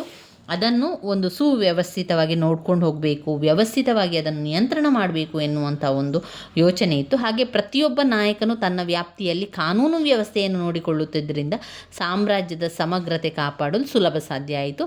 ಪ್ರತಿಯೊಬ್ಬ ನಾಯಕ ಸಾಮ್ರಾಟನಿಗೆ ಕಪ್ಪ ಕಾಣಿಕೆ ಹಾಗೂ ಯುದ್ಧದ ಸಮಯದಲ್ಲಿ ಸೈನ್ಯದ ಸಹಾಯವನ್ನು ನೀಡುವುದು ಪ್ರಮುಖವಾಗಿತ್ತು. ಇನ್ನು ದೋಷಗಳು ಅಂತ ಬಂದಾಗ, ಈ ನಾಯಕರನ್ನು ಹಿಡಿತದಲ್ಲಿಟ್ಟುಕೊಂಡಿರಲು ಸಾಧ್ಯವಾಗಿರುವವರೆಗೆ ಈ ವ್ಯವಸ್ಥೆ ಸುಗಮವಾಗಿಯೇ ನಡೆಯಿತು. ಆದರೆ ದುರ್ಬಲ ಅರಸರು ವಿಜಯನಗರದ ಸಿಂಹಾಸನವೇರಿದಾಗ ಈ ನಾಯಕರು ಸ್ವತಂತ್ರರಾದರು. ಅರವೀಡು ಮನೆತನದ ಆಳ್ವಿಕೆಯಲ್ಲಿ ಮೈಸೂರಿನ ರಾಜ ಒಡೆಯರ್ ಕ್ರಿಸ್ತಶಕ 1610ರಲ್ಲಿ ಶ್ರೀರಂಗಪಟ್ಟಣವನ್ನು ವಶಪಡಿಸಿಕೊಂಡು ಸ್ವತಂತ್ರರಾಗ್ತಾರೆ. ಈ ನಾಯಕರ ಹುದ್ದೆ ವಂಶಪಾರಂಪರ್ಯವಾಗಿ ಇಲ್ಲದಿದ್ದರೂ ಕೂಡ ನಾಯಕ ಹುದ್ದೆಯನ್ನು ವರ್ಗಾವಣೆ ಮಾಡುವಂತಿರಲಿಲ್ಲ. ಇದರಿಂದಾಗಿ ನಾಯಕರು ಪ್ರಬಲರಾಗಿ ಕೇಂದ್ರದಲ್ಲಿ ಸಾಮ್ರಾಟ ದುರ್ಬಲನಾದಾಗ ಸ್ವತಂತ್ರರಾಗ್ತಾ ಇದ್ರು. ಇನ್ನು 5ನೇ ಪಾಯಿಂಟ್ ನೋಡಿದರೆ ಭೂಕಂದಾಯದ ವ್ಯವಸ್ಥೆ ಅಂತ ಬಂದಾಗ, ವಿಜಯನಗರ ಸಾಮ್ರಾಜ್ಯದಲ್ಲಿ ಯಾವ ರೀತಿ ಇತ್ತು ಕಂದಾಯವನ್ನೆಲ್ಲ ಕಟ್ಟಲಿಕ್ಕೆ ಅಂತ ನೋಡಿದರೆ, ಒಂದು ಭೂಕಂದಾಯ ರಾಜ್ಯಕ್ಕೆ ಬರುವಂತಹ ಆದಾಯದ ಒಂದು ಮುಖ್ಯ ಭಾಗ. ರೈತರು ಏನು ಮಾಡ್ತಾಯಿದ್ರು, ಅವರು ಉತ್ಪಾದನೆ ಮಾಡಿದಂಥ 6ನೇ ಒಂದು ಭಾಗವನ್ನು ರಾಜ್ಯಕ್ಕೆ ಕೊಡ್ತಾಯಿದ್ರು. ಅಮುಕ್ತ ಮೌಲ್ಯನ ಎನ್ನುವಂತಹ ಗ್ರಂಥ, ಅಂದರೆ ಕೃಷ್ಣದೇವರಾಯರು ಬರೆದಿರುವಂಥ ಅಮುಕ್ತ ಮೌಲ್ಯನ ಎನ್ನುವಂಥ ಗ್ರಂಥದಲ್ಲಿ ಏನಿತ್ತು ಅಂತ ಹೇಳಿದರೆ, ಪ್ರಜೆಗಳ ಮೇಲೆ ತೆರಿಗೆಯನ್ನು ಹೊರೆಯಲಾಗದಂತೆ ನೋಡಿಕೊಳ್ಳಬೇಕು ಅಂತ ಬರೆದಿತ್ತು. ವೃತ್ತಿ ತೆರಿಗೆ, ಸುಂಕ ತೆರಿಗೆ, ಮನೆ ಕಂದಾಯ ತೆರಿಗೆ, ವಾಣಿಜ್ಯ ತೆರಿಗೆ, ಆಮದು ತೆರಿಗೆ, ರಫ್ತು ತೆರಿಗೆ ರಾಜ್ಯದ ಬೊಕ್ಕಸಕ್ಕೆ ಅಪಾರ ಆದಾಯ ಕೂಡ ಇದೆಲ್ಲ ಕೂಡ ತರ್ತಾ ಇತ್ತು. ವಿವಾಹ ತೆರಿಗೆಯು ಜಾರಿಯಲ್ಲಿತ್ತು. ಆದರೆ ಕೃಷ್ಣದೇವರಾಯನು ತನ್ನ ಪ್ರಧಾನಿ ತಿಮ್ಮರಸನ ಸಲಹೆ ಮೇರೆಗೆ ವಿವಾಹ ತೆರಿಗೆ ಪದ್ಧತಿಯನ್ನು ರದ್ದುಪಡಿಸಿದನು. ತಿರುವೈಗಾವೂರು ಶಾಸನದಲ್ಲಿ ತೆರಿಗೆ ವಿಧಿಸದ ಯಾವ ವ್ಯಕ್ತಿಯೂ ಇರಲಿಲ್ಲ ಎಂದು ಉಲ್ಲೇಖಿಸಲಾಯಿತು. ಮುಗ್ಗರಿ ನೇಕಾರಿಕೆಯ ಮೇಲಿನ ತೆರಿಗೆಯಾಗಿತ್ತು. ಗಾಣುಗರಿ ಎಣ್ಣೆ ತೆಗೆಯುವವರ ಮೇಲೆ ತೆರಿಗೆ, ಮೂಲವೀಸ ವರ್ತಕರು ಸಲ್ಲಿಸುತ್ತಿದ್ದ ತೆರಿಗೆ, ಮಾಳಿಗೆ ಸುಂಕ, ಅಡ್ಡಗದ ಸುಂಕ, ಮಾರ್ಗದ ಸುಂಕ ಎಂಬ ಸುಂಕಗಳಿದ್ದ ಬಗ್ಗೆ ಶಾಸನಗಳು ತಿಳಿಸ್ತದೆ. ಕ್ಷಾಮ, ಪ್ರವಾಹ ಇನ್ನಿತರ ಕಾರಣಗಳಿಂದ ಹಾನಿಗೊಳಗಾದ ಪ್ರಸಂಗಗಳಲ್ಲಿ ಕಂದಾಯವನ್ನು ಮನ್ನಾ ಮಾಡಲಾಗ್ತಾಯಿತ್ತು. ತೆರಿಗೆಯನ್ನು ಧಾನ್ಯ ಮತ್ತು ಧನ ರೂಪದಲ್ಲಿ ಸಲ್ಲಿಸಲಾಗಿತ್ತು. ವಿಜಯನಗರದ ವೇಶ್ಯಾಗೃಹಗಳಿಂದ ಬಂದ ತೆರಿಗೆಯನ್ನು ರಾಜಧಾನಿಯನ್ನು ಕಾಯುವ ಪಹರೆಯವರಿಗೆ ಕೊಡಲು ಬಯಸಿದ್ದರು ಎಂದು ಅಬ್ದುಲ್ ರಜಾಕ್ ಹೇಳಿದ್ದಾರೆ. ಇನ್ನು 6ನೇ ಪಾಯಿಂಟ್ ನೋಡಿದರೆ ನ್ಯಾಯಾಡಳಿತ. ನ್ಯಾಯ ಆಡಳಿತ. ವಿಜಯನಗರದ ಅರಸರು ತಮ್ಮದೇ ಆದ ಉತ್ತಮ ನ್ಯಾಯಾಂಗ ವ್ಯವಸ್ಥೆಯನ್ನು ಹೊಂದಿದ್ದರು. ಸಾಮ್ರಾಟನು ಇಡೀ ಸಾಮ್ರಾಜ್ಯದ ಸರ್ವೋಚ್ಚ ನ್ಯಾಯಾಧೀಶರು ಕೂಡ ಆಗಿದ್ದರು. ಇನ್ನು ನ್ಯಾಯದಾನವು ಹಿಂದೂ ಧರ್ಮದ ಶಾಸ್ತ್ರದ ಆಧಾರದ ಮೇಲೆ ನಿರ್ಧರಿಸಲಾಗ್ತದೆ. ಪ್ರಾಂತ್ಯಗಳಲ್ಲಿ ನ್ಯಾಯಪಾಲನೆಯನ್ನು ರಾಜ್ಯಪಾಲರು ಇತರ ಅಧಿಕಾರ ಮತ್ತು ಪುರೋಹಿತರ ಸಹಾಯದಿಂದ ಮಾಡ್ತಾಯಿದ್ದನು. ಅಪರಾಧಿಗಳಿಗೆ ಕಠಿಣ ಶಿಕ್ಷೆ, ಸೆರೆವಾಸ ವಿಧಿಸ್ತಾಯಿದ್ರು. ಅಂಗವಿಚ್ಛೇದನಕ್ಕೂ ಕೂಡ ಆವಾಗ ಅವಕಾಶ ಇತ್ತು. ಈ ರೀತಿಯ ಶಿಕ್ಷೆಯನ್ನೆಲ್ಲ ಕೊಡ್ತಾಯಿದ್ರು. ಆದ್ದರಿಂದ ಕಳ್ಳತನ ಎಲ್ಲ ಆಗ್ತಾ ಇರಲಿಲ್ಲ. ಸತ್ವ ಪರೀಕ್ಷೆಯ ಮೂಲಕ ನಿರಪರಾಧಿ ಎಂದು ಸಾಧಿಸಲು ಸಾಧ್ಯ ಕೂಡ ಇತ್ತು. ಬ್ರಾಹ್ಮಣರು ಅಂಗವಿಚ್ಛೇದನೆಯ ಶಿಕ್ಷೆ ಅವರಿಗಿರಲಿಲ್ಲ. ಜಿಲ್ಲೆ ಮತ್ತು ಗ್ರಾಮಗಳಲ್ಲಿ ಶಾಂತಿ ಮತ್ತು ನೆಮ್ಮದಿಯನ್ನು ಪಾಲಿಸಲು ತಳವಾದ ಮತ್ತು ಕಾವಲುಗಾರರಿದ್ದರು. ಪಾಳೆಗಾರರಿಗೂ ರಕ್ಷಣೆ ಕರ್ತವ್ಯಗಳಿದ್ದವು. ಇನ್ನು 7ನೇ ಪಾಯಿಂಟ್ ನೋಡಿದರೆ ಸೈನ್ಯ ವ್ಯವಸ್ಥೆ. ಸೈನ್ಯ ವ್ಯವಸ್ಥೆ ಅಂತ ಬಂದಾಗ ವಿಜಯನಗರದಲ್ಲಿ ತುಂಬಾ ಉತ್ತಮವಾದ ಸೈನ್ಯ ವ್ಯವಸ್ಥೆ ಇತ್ತು. ನಾಯಕರು, ಮಹಾದಂಡ ನಾಯಕರು, ದಳವಾಯಿ ಈ ರೀತಿಯ ಒಂದು ಅಧಿಕಾರ ಕೂಡ ಅಲ್ಲಿತ್ತು. ವಿಜಯನಗರದ ಅರಸರು ತಮ್ಮದೇ ಆದ ಅಸಂಖ್ಯಾತ ಸೈನ್ಯವನ್ನು ಹೊಂದಿದ್ರು. ತಮ್ಮ ರಾಜ್ಯದ ರಕ್ಷಣೆ ವಿಸ್ತಾರವಾಗಿ ಬೃಹತ್ ಪ್ರಮಾಣದ ಸೈನ್ಯ ಸಿದ್ಧವಾಗಿರ್ತಿತ್ತು. ಚಕ್ರವರ್ತಿಯೇ ಸೈನ್ಯದ ವರಿಷ್ಠರಾಗಿದ್ದು ಈತನ ಕೈ ಕೆಳಗೆ ಸೇನಾಪತಿ, ಮಹಾದಂಡ ನಾಯಕ, ದಳವಾಯಿ ಮುಂತಾದ ಅಧಿಕಾರಿಗಳು ಇರ್ತಾಯಿದ್ರು. ಕಾಲ್ದಳಗಳಿರ್ಬೋದು, ಅಶ್ವದಳಗಳು, ರಥದಳಗಳು, ಪಿರಂಗಿ ಪಡೆಗಳು ಸೈನ್ಯದ ಪ್ರಮುಖ ಅಂಗ ಆಗ್ತಾಯಿತ್ತು. ವಿಜಯನಗರದ ನೌಕಾಪಡೆ ಬಲಾಢ್ಯವಾಗಿತ್ತು. ರಾಜರಿಗೆ ದಕ್ಷಿಣ ಸಮುದ್ರಾಧಿಪತಿ ಎಂಬ ಬಿರುದು ಕೂಡ ಇತ್ತು. ಒಟ್ಟಿನಲ್ಲಿ ಶಾಂತಿ ಮತ್ತು ಸುಭದ್ರತೆ ಕಾಪಾಡುವುದು ರಾಜರ ಕರ್ತವ್ಯವಾಗಿತ್ತು. ಇವಿಷ್ಟು ವಿಜಯನಗರದ ಆಡಳಿತದ ವ್ಯವಸ್ಥೆಯಲ್ಲಿ ಬರುವಂಥದ್ದು. ನಾವು ಜೊತೆಯಾಗಿ ಆರ್ಥಿಕ ವ್ಯವಸ್ಥೆ, ಸಾಮಾಜಿಕ ವ್ಯವಸ್ಥೆಯನ್ನು ಕೂಡ ನೋಡ್ತಾ ಹೋಗುವ. ಮೊದಲಿಗೆ ವಿಜಯನಗರದ ಆಡಳಿತ ವ್ಯವಸ್ಥೆಯ ಪಾಯಿಂಟ್ಸನ್ನು ಮತ್ತೊಮ್ಮೆ ಹೇಳ್ತಾ ಹೋಗ್ತಾನೆ. ನನ್ನ ಜೊತೆಯಲ್ಲಿ ಹೇಳಿ, ಇಲ್ಲ ಅಂತಂದರೆ ನೀವು ಪಾಯಿಂಟ್ಸ್ ಬುಕ್ಕಲ್ಲಿ ಯಾರು ಬರ್ಕೊಳ್ಳಿ. ಕೇಂದ್ರ ಆಡಳಿತ 2, ಪ್ರಾಂತೀಯ ಆಡಳಿತ 3, ಸ್ಥಳೀಯ ಆಡಳಿತ 4, ನಾಯಂಕರ ಪದ್ಧತಿ, ಭೂಕಂದಾಯದ ವ್ಯವಸ್ಥೆ 5, ಭೂಕಂದಾಯದ ವ್ಯವಸ್ಥೆ 6, ನ್ಯಾಯ ಆಡಳಿತ ಆಮೇಲೆ ಸೈನ್ಯ ವ್ಯವಸ್ಥೆ. ಇವಿಷ್ಟು ವಿಜಯನಗರ ಸಾಮ್ರಾಜ್ಯದ ಆಡಳಿತ ವ್ಯವಸ್ಥೆ. ಇನ್ನು ನಾವು ನೋಡುವಂಥದ್ದು ವಿಜಯನಗರ ಕಾಲದ ಆರ್ಥಿಕ ಬೆಳವಣಿಗೆ. ಯಾವ ರೀತಿ ಅವರು ಆರ್ಥಿಕವಾಗಿ ಜೀವನ ಮಾಡ್ತಾಯಿದ್ರು, ಆರ್ಥಿಕವಾಗಿ ಅವರಿಗೆ ಏನಿತ್ತು, ಆದಾಯಕ್ಕಿದ್ದದ್ದು ಒಂದು ಕೃಷಿ, ಒಂದು ಕೈಗಾರಿಕೆ ಮತ್ತು ಕರಕುಶಲ ವಸ್ತುಗಳ ತಯಾರಿಕೆ ಮತ್ತು ವ್ಯಾಪಾರ ಮಾಡ್ತಾಯಿದ್ರು, ವಾಣಿಜ್ಯ ವ್ಯಾಪಾರ ಮಾಡ್ತಾಯಿದ್ರು. ಆಮೇಲೆ ನಾಣ್ಯ ಪದ್ಧತಿ ಕೂಡ ವಿಜಯನಗರ ಸಾಮ್ರಾಜ್ಯದ ಆರ್ಥಿಕ ಬೆಳವಣಿಗೆಯಲ್ಲಿ ಬರುವಂಥದ್ದು. ವಿಜಯನಗರದ ಆರ್ಥಿಕ ಅಭಿವೃದ್ಧಿಗೆ ತುಂಬಾ ಹೆಸರುವಾಸಿಯಾಗಿತ್ತು. ಆಗ ವೈಭವದಿಂದ ಕೂಡಿರ್ತೈತಲ್ವ ವಿಜಯನಗರದಲ್ಲಿ ಎಲ್ಲ ಕೂಡ ಇತ್ತು.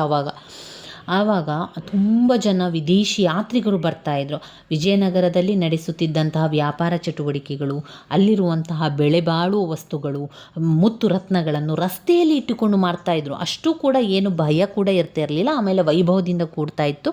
ಆಮೇಲೆ ಉತ್ತಮವಾದ ನ್ಯಾಯಾಡಳಿತ ಇದ್ದ ಕಾರಣ ಅವರಿಗೆ ಕಳ್ಳತನ ಎಲ್ಲ ಮಾಡ್ತಾ ಇರಲಿಲ್ಲ. ಆಂತರಿಕ ಮತ್ತು ಬಾಹ್ಯ ವ್ಯಾಪಾರಗಳೆರಡೂ ಕೂಡ ತ್ವರಿತಗತಿಯಲ್ಲಿ ನಡೀತಾ ಇತ್ತು. ಆರ್ಥಿಕ ಬೆಳವಣಿಗೆಯಲ್ಲಿ ಒಂದನೆಯದಾಗಿ ಕೃಷಿಯನ್ನು ಮಾಡ್ತಾಯಿದ್ರು. ಅವರು ನೀರಾವರಿ ಸೌಲಭ್ಯಗಳನ್ನು ಒದಗಿಸಿದ್ರು. ಅಲ್ಲಿ ಎಲ್ಲ ರೀತಿಯ ಬೆಳೆ, ಜೋಳ, ಭತ್ತ, ಗೋಧಿ, ಕಬ್ಬು, ಹತ್ತಿ, ವೀಳ್ಯದೆಲೆ, ಜೀರಿಗೆ, ಅರಿಶಿನ, ಹಣ್ಣು ತರಕಾರಿಗಳನ್ನು ಕೂಡ ಬೆಳೆಸ್ತಾಯಿದ್ರು. ವಿಜಯನಗರದ ಕಾಲದ ಒಂದು ಕೃಷಿ ಮುಖ್ಯವಾದ ಕಸುಬು ಅಂತ ಆಗಿತ್ತು. ಕೃಷಿ ಎನ್ನುವಂಥದ್ದು ವಿಜಯನಗರ ಸಾಮ್ರಾಜ್ಯದ ಮುಖ್ಯವಾದಂತಹ ಕಸುಬು. ಇದು ದೇಶದ ಅಭಿವೃದ್ಧಿಯಲ್ಲಿ ಪ್ರಮುಖ ಪಾತ್ರ ವಹಿಸಿತು. ಡೊಮಿಂಗೋ ಪಾಯಸ್ ಅವರ ಪ್ರಕಾರ ವಿಜಯನಗರ ಫಲವತ್ತಾದ ಭೂಮಿಯಾಗಿದ್ದು ಸಮೃದ್ಧವಾದ ಬೆಳೆಗಳನ್ನು ಹಾಗೂ ಆಹಾರ ಧಾನ್ಯಗಳನ್ನು ಅವರು ಬೆಳೆಸ್ತಾಯಿದ್ರು. ವಿಜಯನಗರದ ಅರಸರು ವ್ಯವಸಾಯಕ್ಕೆ ಹೆಚ್ಚಿನ ಪ್ರೋತ್ಸಾಹವನ್ನು ನೀಡಿದ್ದಲ್ಲದೆ ನೀರಾವರಿ ವ್ಯವಸ್ಥೆಯನ್ನು ಕೂಡ ಮಾಡ್ತಾರೆ. ನಾಗಲಾಪುರ ಕೆರೆ, ಕೋರಂಗಲ್, ಬಸವಣ್ಣನ ಕಾಲುವೆ ಆಗಿದ್ದವು. ವ್ಯಾಸರಾಯರ ಸಮುದ್ರವನ್ನು ನಿರ್ಮಾಣ ಮಾಡಿದರು. ಇದು ವ್ಯವಸಾಯಕ್ಕೆ ತುಂಬ ಉಪಯುಕ್ತವಾದ ಕೆರೆಯಾಗಿತ್ತು. ಜೋಳ, ಭತ್ತ, ಗೋಧಿ, ಕಬ್ಬು, ವೀಳ್ಯದೆಲೆ, ಜೀರಿಗೆ, ಅರಿಶಿನ, ಹಣ್ಣು ತರಕಾರಿ ಕೂಡ ಬೆಳೆಸ್ತಾಯಿದ್ರು. ಕೃಷಿ ಅಭಿವೃದ್ಧಿಗಾಗಿ ಅನೇಕ ಅಣೆಕಟ್ಟುಗಳು ನಿರ್ಮಾಣವಾದವು. ಅವುಗಳಲ್ಲಿ ಹೊಸಪೇಟೆ, ವಲ್ಲಭಪುರ ಮುಂತಾದವುಗಳಿದ್ದು. ಇದಲ್ಲದೆ ಶಿವಪುರ ನಾಲೆ, ಆನೆಗುಂದಿ ನಾಲೆ, ಕಂಪಿಲೆ ನಾಲೆ, ರಾಮಸಾಗರ ನಾಲೆ ನೀರಾವರಿಗೆ ಸಹಾಯಕವಾಯಿತು. ಇನ್ನು 2ನೇ ಪಾಯಿಂಟ್ ನೋಡಿದರೆ ಕೈಗಾರಿಕೆ ಮತ್ತು ಕರಕುಶಲ ವಸ್ತುಗಳ ತಯಾರಿಕೆ. ಕೈಗಾರಿಕೆ ಮತ್ತು ಕರಕುಶಲ ವಸ್ತುಗಳ ತಯಾರಿಕೆ ಅಂತ ಬಂದಾಗ ವಿಜಯನಗರದ ಕಾಲದಲ್ಲಿ ಬಟ್ಟೆ ತಯಾರಿಕೆಯನ್ನು ಮಾಡ್ತಾಯಿದ್ರು. ಗಣಿಗಾರಿಕೆ, ಲೋಹ ಕೆಲಸ, ಎಣ್ಣೆ, ತೆಂಗಿನ ನಾರು, ಹತ್ತಿ, ಶಸ್ತ್ರಾಸ್ತ್ರಗಳ ತಯಾರಿಕೆ, ಗಾಡಿ, ಚರ್ಮ, ಮಡಿಕೆ, ಮೀನುಗಾರಿಕೆ, ಸುಗಂಧ ದ್ರವ್ಯಗಳ ತಯಾರಿಕೆ ಇವು ಪ್ರಮುಖ ಕೈಗಾರಿಕೆಗಳಾಗಿದ್ದವು. ಮಧುರೆ ಮತ್ತು ಕೊಯಂಬತ್ತೂರು ಶ್ರೇಷ್ಠ ದರ್ಜೆಯ ಬಟ್ಟೆಗಳ ತಯಾರಿಕೆಗೆ ಪ್ರಸಿದ್ಧಿಯಾಗಿದ್ದವು. ಅನಂತಪುರ ಜಿಲ್ಲೆಯ ಗುತ್ತಿ ವಜ್ರ ಸರಬರಾಜು ಮಾಡುವ ಗಣಿಯಾಗಿತ್ತು. ಭಟ್ಕಳ ಕಬ್ಬಿಣ ಅದಿರು ಗಣಿ ಹೊಂದಿದ್ದು ಹಟ್ಟಿಯಲ್ಲಿ ಬಂಗಾರದ ಗಣಿಗಳಿದ್ದವು. ಅಬ್ದುಲ್ ರಜಾಕ್ ಹೇಳುವಂತೆ ಅಕ್ಕಸಾಲಿಗರು ವೈವಿಧ್ಯಮಯವಾದ ಒಡವೆಗಳನ್ನು ಕೂಡ ತಯಾರಿಸ್ತಾ ಇದ್ರು. ಇದು ಕೈಗಾರಿಕೆ ಮತ್ತು ಕರಕುಶಲ ವಸ್ತುಗಳ ತಯಾರಿಕೆಗಳಲ್ಲಿ ಕಾಣ್ತದೆ. ಇನ್ನು ನಾವು ನೋಡಿದರೆ ವ್ಯಾಪಾರ ಮತ್ತು ವಾಣಿಜ್ಯ ಅಂತ ಬಂದಾಗ ಇವರು ಆಂತರಿಕವಾಗಿ ಹಾಗೂ ವಿದೇಶಿಗಳೊಂದಿಗೆ ತ್ವರಿತ ವ್ಯಾಪಾರ ಸಂಪರ್ಕವನ್ನು ಕೂಡ ಇಟ್ಟುಕೊಂಡಿದ್ದರು. ಯಾರು? ವಿಜಯನಗರದ ರಾಜರು. ದಕ್ಷಿಣ ಭಾರತದ ವ್ಯವಸ್ಥಿತ ರಸ್ತೆಗಳು ವ್ಯಾಪಾರ ಮತ್ತು ವಾಣಿಜ್ಯಕ್ಕೆ ತುಂಬಾ ಅನುಕೂಲಕರವಾಗಿದ್ದವು. ವಿಜಯನಗರದಿಂದ ಗೋವಾದವರೆಗೆ ರಸ್ತೆ ವ್ಯವಸ್ಥೆ ಇತ್ತು. ಮತ್ತೊಂದು ರಸ್ತೆ ಹೊನ್ನಾವರ ಹಾಗೂ ಭಟ್ಕಳಕ್ಕೆ ಸಂಪರ್ಕವನ್ನು ಕಲ್ಪಿಸಿತ್ತು. ಸಾಮಾನ್ಯವಾಗಿ ಆಂತರಿಕ ವ್ಯಾಪಾರ ಮುಸ್ಲಿಂ ವ್ಯಾಪಾರಿಗಳ ಕೈಯಲ್ಲಿ ಇದ್ದು ಮಲಬಾರಿನಲ್ಲಿ ಶೆಟ್ಟಿಸ್ ಪ್ರಮುಖರಾಗಿದ್ದರು. ಕಾವಾಡಿಗರು ಕುದುರೆ, ಎತ್ತಿನ ಗಾಡಿ, ಕತ್ತೆ ಮುಂತಾದವುಗಳನ್ನು ಸರಕು ಸಾಗಾಣಿಕೆ ಉಪಯೋಗ ಮಾಡ್ತಾಯಿದ್ರು. ವಿಜಯನಗರ ಸಾಮ್ರಾಜ್ಯದಲ್ಲಿ ಸುಮಾರು 300 ರೇವುಗಳಿದ್ದವು. China, Portugal, Persia, Ceylon, Rome, Greek, Arabia ಮುಂತಾದ ರಾಷ್ಟ್ರಗಳೊಂದಿಗೆ ವ್ಯಾಪಾರ ಸಂಪರ್ಕವನ್ನು ಇಟ್ಟುಕೊಂಡಿದ್ದರು. ಬೆಲೆ ಬಾಳುವ ಆಭರಣ, ವಜ್ರ ಹಾಗೂ ಹರಳುಗಳನ್ನು ಬಹಿರಂಗವಾಗಿಯೇ ಮಾರಾಟ ಮಾಡಲಾಗ್ತಾ ಇತ್ತು. ವಿಜಯನಗರದಿಂದ ಬಟ್ಟೆ, ಅಕ್ಕಿ, ಕಬ್ಬಿಣ, ಉಪ್ಪು, ಕೇಸರಿ, ಸಕ್ಕರೆ, ಮಸಾಲೆ ಸಾಮಾನು, ಗಿಡಮೂಲಿಕೆ ಮುಂತಾದವುಗಳನ್ನು ರಫ್ತು ಮಾಡಲಾಗ್ತಿತ್ತು. ಅಂತೆಯೇ ಕುದುರೆ, ಆನೆ, ತಾಮ್ರ, ಹವಳ, ಸೀಸ, ಪಾದರಸ, ಗಾಜು, ಮದ್ದುಗುಂಡು ಮುಂತಾದವುಗಳನ್ನು ಆಮದು ಮಾಡಿಕೊಳ್ಳುತ್ತಿದ್ದರು. ಬೆಲೆ ಬಾಳುವ ಆಭರಣ, ವಜ್ರ, ಹರಳುಗಳನ್ನು ಬಹಿರಂಗವಾಗಿ ಮಾರಾಟವನ್ನು ಮಾಡ್ತಾಯಿದ್ರು. ಮಾರುಕಟ್ಟೆಗಳು ಸದಾಕಾಲ ಜನಭರಿತವಾಗಿ ತುಂಬಿ ತುಳುಕ್ತಾ ಇದ್ರು ಅಂತ ಹೇಳ್ಬೋದು. ವ್ಯಾಪಾರ ಮತ್ತು ವಾಣಿಜ್ಯ ಅಂತ ಬಂದಾಗ ವಿಜಯನಗರ ಸಾಮ್ರಾಜ್ಯದಲ್ಲಿ ತುಂಬ ಅತ್ಯದ್ಭುತವಾಗಿತ್ತು. ಇನ್ನು ನಾಣ್ಯ ಪದ್ಧತಿ ಇತ್ತು. ಯಾವಾಗ? ವಿಜಯನಗರ ಸಮಯದಲ್ಲಿ ವಿಜಯನಗರದ ಅರಸರು ವಿವಿಧ ನಮೂನೆಯ ನಾಣ್ಯಗಳನ್ನು ಆಚರಣೆಗೆ ತಂದರು. ವ್ಯಾಪಾರವು ಸುಗಮವಾಗಿ ಸಾಗಲು ಅನುಕೂಲವಾಗಿತ್ತು. ಖಾಸಗಿ ವ್ಯಕ್ತಿಗಳು ರಾಜನ ಅನುಮತಿಯನ್ನು ಪಡೆದು ಈ ರೀತಿಯಾದ ನಾಣ್ಯ ಚಲಾವಣೆಯನ್ನು ಕೂಡ ಮಾಡ್ತಾಯಿದ್ರು. ಚಿನ್ನ, ತಾಮ್ರ, ಬೆಳ್ಳಿ ನಾಣ್ಯಗಳು ಚಲಾವಣೆಯಲ್ಲಿದ್ದು ವರಹ, ಹೊನ್ನು, ಗದ್ಯಾಣ ಮುಂತಾದ ನಾಣ್ಯಗಳು ಕೂಡ ಇತ್ತು. ವರಹ ಚಿನ್ನದ ನಾಣ್ಯವು 52.7 ಗ್ರೈನ್ ತೂಕದ ನಾಣ್ಯವಾಗಿದ್ದು ಪಣ ಹಾಗೂ ಹಾಗ ಎಂಬ ಚಿನ್ನದ ನಾಣ್ಯಗಳಿದ್ದವು. ತಾರ ಎಂಬುದು ಬೆಳ್ಳಿಯ ನಾಣ್ಯವಾಗಿತ್ತು. ವಿಜಯನಗರದ ಅರಸನ ಲಾಂಛನ ವರಾಹವಾಗಿದ್ದರೂ ನಾಣ್ಯಗಳ ಮೇಲೆ ಹನುಮಾನ್, ಗರುಡ, ಆನೆಗಳ ಲಾಂಛನ ಮುದ್ರಿತವಾಗಿದ್ದವು. ಕೆಲವು ನಾಣ್ಯಗಳ ಮೇಲೆ ಶಿವ, ಪಾರ್ವತಿ, ಲಕ್ಷ್ಮೀನಾರಾಯಣ, ಸರಸ್ವತಿ, ನಂದಿ, ದುರ್ಗೆ, ವೆಂಕಟೇಶ್ವರ ಚಿತ್ರವನ್ನು ಮುದ್ರಿಸ್ತಾ ಇದ್ರು. ವಿಜಯನಗರ, ಬಾರಕೂರು, ಮಂಗಳೂರಿನಲ್ಲಿ ಟಂಕಶಾಲೆಗಳಿದ್ದವು. ಲಕ್ಕಣ್ಣ ದಂಡನಾಯಕನು ಕೆಲವು ನಾಣ್ಯಗಳನ್ನು ಹೊರಡಿಸಿಟ್ಟಿದ್ದರು. ನಾಣ್ಯಗಳ ಮೇಲೆ ಕನ್ನಡ ಮತ್ತು ಲೇವನಾಗರಿ ಲಿಪಿಯಲ್ಲಿ ರಾಜರ ಹೆಸರುಗಳನ್ನು ಮುದ್ರಿಸಲಾಗಿತ್ತು. ಇದಿಷ್ಟು ನಾಣ್ಯ ಪದ್ಧತಿಗಳಲ್ಲಿ ಬರುವಂತಹ ವಿಚಾರ. ಇದು ವಿಜಯನಗರ ಸಾಮ್ರಾಜ್ಯದ ಆರ್ಥಿಕ ಬೆಳವಣಿಗೆ. ಇವಿಷ್ಟು ಮತ್ತೊಮ್ಮೆ ಪಾಯಿಂಟ್ಸ್ ಹೇಳ್ತೇನೆ. ಕೃಷಿ, ಕೈಗಾರಿಕೆ ಮತ್ತು ಕರಕುಶಲ ವಸ್ತುಗಳ ಒಂದು ತಯಾರಿ. 3 ವ್ಯಾಪಾರ ಮತ್ತು ವಾಣಿಜ್ಯ. 4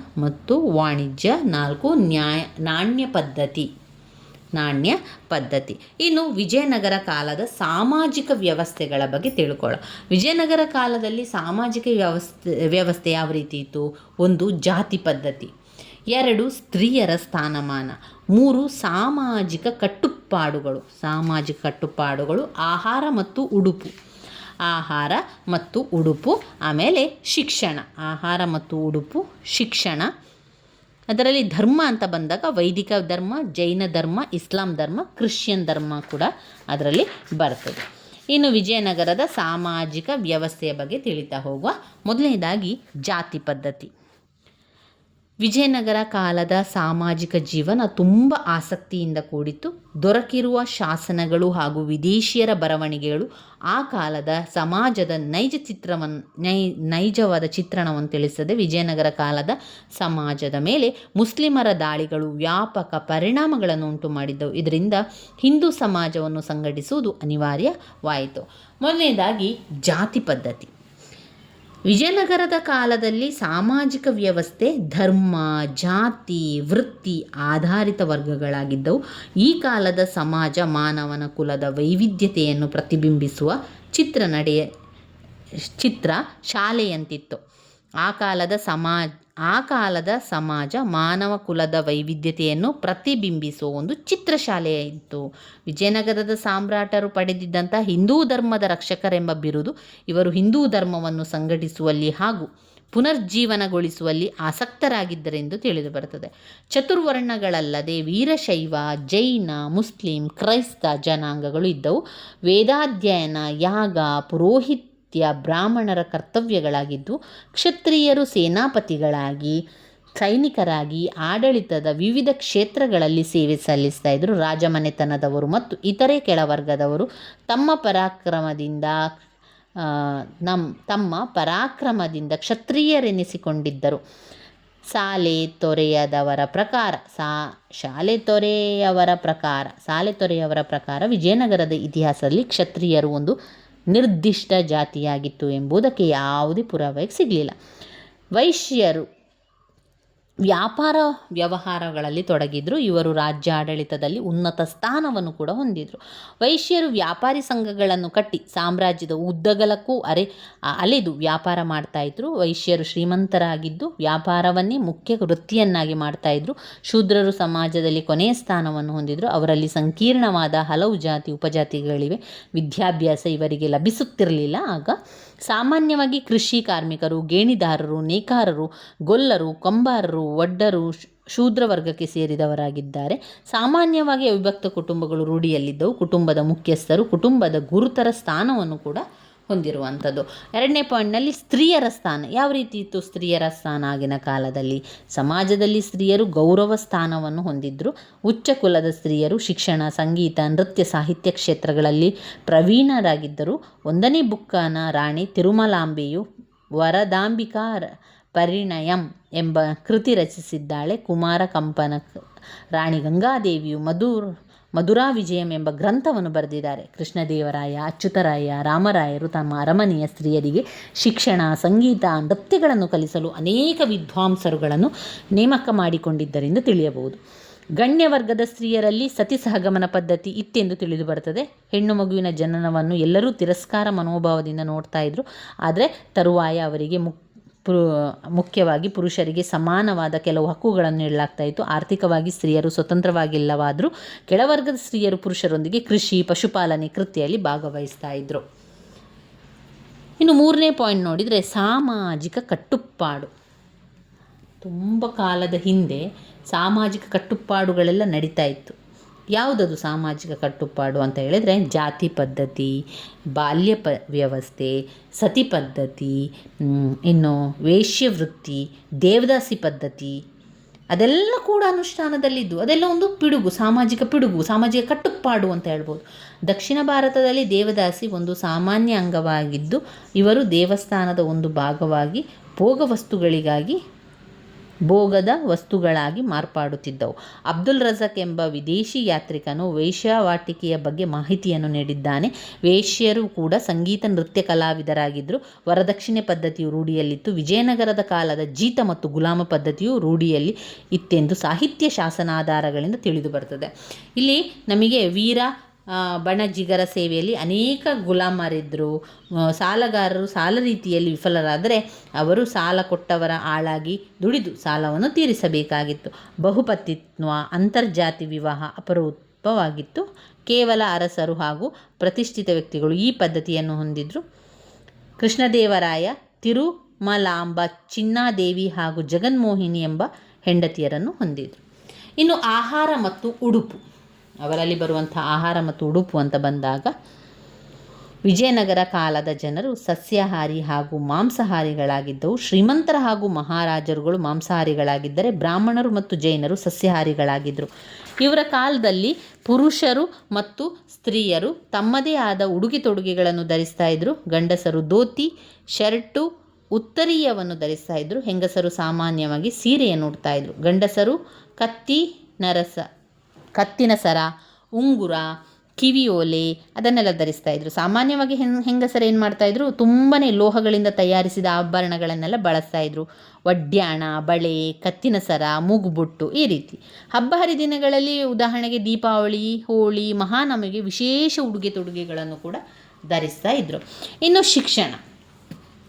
ಶಿಕ್ಷಣ ಅಂತ ಬಂದಾಗ ವಿಜಯನಗರದ ಅರಸರು ಶಿಕ್ಷಣಕ್ಕೆ ತುಂಬಾ ಒತ್ತನ್ನು ನೀಡಿದ್ದಾರೆ. 1ನೇ ಬುಕ್ಕರಾಯನಿಗೆ ಭಾರತೀಯ ತೀರ್ಥ ಹಾಗೂ ವಿದ್ಯಾರಣ್ಯ ಗುರುಗಳಾಗಿದ್ದರು. ಪ್ರಾಥಮಿಕ ಶಿಕ್ಷಣವನ್ನು ಬಾಲಬೋಧೆ ಎಂದು ಕರೆಯುತ್ತಾ ಇದ್ದರು. ಬ್ರಹ್ಮಪುರಿಗಳು, ದೇವಾಲಯಗಳು, ಅಗ್ರಹಾರಗಳು, ಮಠಗಳು ಉನ್ನತ ಶಿಕ್ಷಣ ಕೇಂದ್ರಗಳಾಗಿದ್ದವು. ವೇದಗಳು, ಮೀಮಾಂಸೆ, ನ್ಯಾಯ, ವ್ಯಾಕರಣ, ಪುರಾಣ, ಧರ್ಮಶಾಸ್ತ್ರ, ಸಂಗೀತ, ವೈದ್ಯ, ಧನುರ್ವಿದ್ಯೆಗಳು ಪಠ್ಯಕ್ರಮದಲ್ಲಿ ಸ್ಥಾನವಿತ್ತು. ವೀರ ಶೈವರ ವಚನಗಳು, ಹರಿದಾಸರ ಕೀರ್ತನೆಗಳು ಸಾಮಾನ್ಯ ಶಿಕ್ಷಣದ ಸಾಧನಗಳಾಗಿದ್ದವು. ನೃತ್ಯ ಶಿಕ್ಷಣಕ್ಕೆ ಪೂರ್ವಭಾವಿಯಾದ ಅಂಗಸೌಷ್ಠವನ್ನು ಬೆಳೆಸಿಕೊಳ್ಳಲು ಮಹಿಳೆಯರು ನಾನಾ ಬಗೆಯ ವ್ಯಾಯಾಮಗಳನ್ನು ಕೂಡ ಮಾಡಬೇಕಾಗಿತ್ತು. ಇನ್ನು ಧರ್ಮ ಅಂತ ಬಂದಾಗ ವಿಜಯನಗರದ ಕಾಲದಲ್ಲಿ ಶೈವ ಧರ್ಮ, ವೈಷ್ಣವ ಧರ್ಮ, ಜೈನ ಧರ್ಮ, ಇಸ್ಲಾಂ ಧರ್ಮ, ಕ್ರೈಸ್ತ ಧರ್ಮ ಎಂಬುದು ಅನುಷ್ಠಾನದಲ್ಲಿತ್ತು. ವೈದಿಕ ಧರ್ಮ ಅಂತ ಬಂದಾಗ ದಕ್ಷಿಣ ಭಾರತದಲ್ಲಿ ವೈದಿಕ ಧರ್ಮ ಪ್ರಧಾನವಾಗಿದ್ದು, ವಿಜಯನಗರ ಕಾಲದಲ್ಲಿ ಮುಸ್ಲಿಮರಿಂದ ಹಿಂದೂ ಧರ್ಮವನ್ನು ಸಂರಕ್ಷಣೆ ಮಾಡುವುದೇ ಅವರ ಕರ್ತವ್ಯ ಆಗಿತ್ತು. ಸಂಗಮ ಮನೆತನದ ರಾಜರು ಶೈವ ಧರ್ಮೀಯರಾಗಿದ್ದರು. ಸಾಳುವ ಹಾಗೂ ತುಳುವ ಮನೆತನದವರು ಶ್ರೀ ವೈಷ್ಣವ ಧರ್ಮೀಯರಾಗಿದ್ದರು. ಹಂಪೆಯ ವಿರೂಪಾಕ್ಷ ಸಾಮ್ರಾಜ್ಯದ ಆದಿದೇವನು ಕೂಡ ಆಗಿದ್ದನು. ಹಿಂದೂ ರಾಯ ಸುರತ್ರಾಣವನಾದ ಭೂಪತಿಯ ಸಾಯಣಾಚಾರ್ಯ ಹಾಗೂ ಮಾಧವಾಚಾರ್ಯರ ನೇತೃತ್ವದಲ್ಲಿ ವಿದ್ವಾಂಸರ ಸಹಕಾರದಿಂದ ವೇದಗಳಿಗೆ ಭಾಷ್ಯ ಬೆರೆಸಿದನು. ಅದರಿಂದಾಗಿ ಬುಕ್ಕನಿಗೆ ವೈದಿಕ ಮಾರ್ಗ ಪ್ರವರ್ತಕ ಎಂಬ ಬಿರುದು ಕೂಡ ಸಿಗ್ತದೆ. ವೈದಿಕ ಮಾರ್ಗ ಪ್ರವರ್ತಕ ಎಂಬ ಬಿರುದು. ಇನ್ನು ಇದರಲ್ಲಿ ಜೈನ ಧರ್ಮ, ಇಸ್ಲಾಂ ಧರ್ಮ, ಕ್ರಿಶ್ಚಿಯನ್ ಧರ್ಮವನ್ನು ಕಾಣ್ಬೋದು. ಜೈನ ಧರ್ಮ ಅಂತ ಬಂದಾಗ ಜೈನ ಧರ್ಮವು ವಿಜಯನಗರದ ಕಾಲದಲ್ಲಿ ಅನೇಕ ರಾಜರುಗಳಿಂದ ಪ್ರೋತ್ಸಾಹಿಸಲ್ಪಟ್ಟಿತು. 1ನೇ ಬುಕ್ಕರಾಯನು ಜೈನರು ಮತ್ತು ವೈಷ್ಣವರ ನಡುವೆ ಇದ್ದ ವಿವಾದವನ್ನು ಬಗೆಹರಿಸಿ ಅವರ ನಡುವೆ ಸೌಹಾರ್ದಯುತವನ್ನುಂಟು ಮಾಡಿದರಲ್ಲದೆ ಶಿಥಿಲವಾದ ಜೈನ ಮಂದಿರಗಳ ದುರಸ್ತಿ ಮಾಡಿಸಿದನು. ಇಮ್ಮಡಿ ಹರಿಹರನ ದಳಪತಿ ಮಂತ್ರಿಯಾಗಿದ್ದ ಇರುಗಪ್ಪನು ಜೈನ ಮತಾವಲಂಬಿಯಾಗಿದ್ದನು. ಈತನು ಸಂಸ್ಕೃತದಲ್ಲಿ ವಿದ್ವಾಂಸನಾಗಿದ್ದು ನಾನಾರ್ಥ ಮಾಲಾ ಎಂಬ ಶಬ್ದಕೋಶವನ್ನು ರಚಿಸ್ತಾನೆ. ಇಸ್ಲಾಂ ಧರ್ಮ ಅಂತ ಬಂದಾಗ ಇಸ್ಲಾಂ ಧರ್ಮಕ್ಕೂ ಕೂಡ ವಿಜಯನಗರದ ಅರಸರು ಸಹಾನುಭೂತಿಯನ್ನು ತೋರಿಸುತ್ತಿದ್ದರು. ಇಮ್ಮಡಿ ದೇವರಾಯ ಧಾರ್ಮಿಕ ಸಹಿಷ್ಣುತೆಗೆ ಆದರ್ಶಪ್ರಾಯವಾಗಿದ್ದರು. ವಿಜಯನಗರದ ಸೇನೆಯಲ್ಲಿ ಮುಸಲ್ಮಾನರನ್ನು ನೇಮಿಸಿದನು. ಅವನು ತನ್ನ ಸಿಂಹಾಸನದ ಮುಂದೆ ಪವಿತ್ರವಾದ ಕುರಾನಿನ ಪ್ರತಿಯನ್ನು ಕೂಡ ಇರಿಸಿದ್ದನು. ವಿಜಯನಗರದಲ್ಲಿ ಮಸೀದಿಯೊಂದನ್ನು ನಿರ್ಮಿಸಿ ಆಜ್ಞೆ ಮಾಡಿದ ಇಮ್ಮಡಿ ದೇವರಾಯನು ಮುಸಲ್ಮಾನರ ಧಾರ್ಮಿಕ ಆಚರಣೆಗಳಿಗೆ ತನ್ನ ಅಧಿಕಾರಿಗಳಿಂದಾಗಲಿ ಇತರ ಪ್ರಜೆಗಳಿಂದಾಗಲಿ ಅಪಚಾರವಾಗದಂತೆ ನೋಡಿಕೊಂಡನು. ಅಳಿಯ ರಾಮರಾಯನು ಕೂಡ ಅಧಿಕ ಮುಸ್ಲಿಂ ಸೈನ್ಯಾಧಿಕಾರಿಗಳನ್ನು ನೇಮಿಸಿಕೊಂಡಿರುವುದು ಹಾಗೂ ಮಸೀದಿಗಳ ನಿರ್ಮಾಣಕ್ಕೆ ಅನುಮತಿ ನೀಡಿರುವುದನ್ನು ಕಾಣಬಹುದು. ಹಿಂದೂ ಮತ್ತು ಮುಸ್ಲಿಂ ಶೈಲಿಯ ಕಟ್ಟಡಗಳು ಅವರ ಕಾಲದಲ್ಲಿ ನಿರ್ಮಾಣವಾದವು. ಇನ್ನು ಕೊನೆಯದಾಗಿ ಕ್ರಿಶ್ಚಿಯನ್ ಧರ್ಮವು ವಿಜಯನಗರ ಕಾಲದಲ್ಲಿ ಪ್ರೋತ್ಸಾಹಿಸಲ್ಪಟ್ಟಿತು. ಈ ವೇಳೆಗಾಗಲೇ ಪೋರ್ಚುಗೀಸರು ದಕ್ಷಿಣ ಭಾರತದಲ್ಲಿ ತಮ್ಮ ಆಧಿಪತ್ಯ ಸ್ಥಾಪಿಸಿದ್ರು. ಅನೇಕ ಚರ್ಚುಗಳು ನಿರ್ಮಾಣವಾದವು. ಮುಸ್ಲಿಮರು ಹಾಗೂ ಹಿಂದೂಗಳಂತೆಯೇ ಕ್ರೈಸ್ತರು ಸಮಾನ ಹಕ್ಕು ಬಾಧ್ಯತೆಗಳನ್ನು ಪಡೆದಿದ್ದರು. ಅಂದು ವಿಜಯನಗರಕ್ಕೆ ಆಗಮಿಸಿದಂಥ ಪೋರ್ಚುಗಲ್ ದೇಶದ ಡಾಮಿಂಗೋ ಪಾಯಸ್, ಬಾರ್ಬೋಸ್, ನಿಜ್ ಇವರೆಲ್ಲರೂ ಕೂಡ ಧಾರ್ಮಿಕ ಕ್ಷೇತ್ರಗಳಲ್ಲಿ ಪ್ರಜೆಗಳಿಗೆ ಸ್ವಾತಂತ್ರ್ಯ ಸಮಾನತೆ ಇತ್ತು. ಅದು ಮತೀಯ ರಾಜ್ಯವಾಗಿರದೆ ಜಾತ್ಯತೀತ ಕೂಡ ಆಗಿತ್ತು. ಧಾರ್ಮಿಕ ಸಾಮರಸ್ಯ ಇತ್ತು ಎಂದಿದ್ದಾರೆ. ಸೇಂಟ್ ಥೋಮ್ ಮತ್ತು ನಾಗಪಟ್ಟಣಂಗಳಲ್ಲಿ ಕ್ರೈಸ್ತರಿಗೆ ಚರ್ಚುಗಳನ್ನು ಕಟ್ಟಲು ಅನುಮತಿ ನೀಡಲಾಗಿದೆ. ಈ ಕ್ರೈಸ್ತ ಮಿಷನರಿಗಳು ಸಾಮ್ರಾಜ್ಯದ ಕೆಲವೆಡೆ ನೆಮ್ಮದಿಯ ಜೀವನವನ್ನು ಸಾಗಿಸುತ್ತಿದ್ದರು. ಇನ್ನು ಬರುವಂಥದ್ದು ವಿಜಯನಗರ ಕಾಲದ ಕಲೆ, ಸಾಹಿತ್ಯ, ವಾಸ್ತುಶಿಲ್ಪ. ಅದನ್ನು ಮುಂದಿನ ವಿಡಿಯೋದಲ್ಲಿ ತಿಳ್ಕೊಳ್ಳುವ. ಇವಿಷ್ಟು ನಮ್ಮ ವಿಜಯನಗರ ಸಾಮ್ರಾಜ್ಯದ ಆಡಳಿತದ ವ್ಯವಸ್ಥೆ, ಆರ್ಥಿಕ ಬೆಳವಣಿಗೆ, ಸಾಮಾಜಿಕ ವ್ಯವಸ್ಥೆಯಲ್ಲಿ ಬರುವಂಥದ್ದನ್ನು ಕಾಣ್ಬೋದು. ನನ್ನ ವಿಡಿಯೋಸ್ ಎಲ್ಲ ನಿಮಗೆ ಇಷ್ಟ ಆಗಿದ್ದರೆ ಲೈಕ್ ಕೊಡಿ, ಶೇರ್ ಮಾಡಿ, ಸಬ್ಸ್ಕ್ರೈಬ್ ಮಾಡಲಿಕ್ಕೆ ಮರಿಬೇಡಿ ಸ್ನೇಹಿತರೆ. ಧನ್ಯವಾದಗಳು.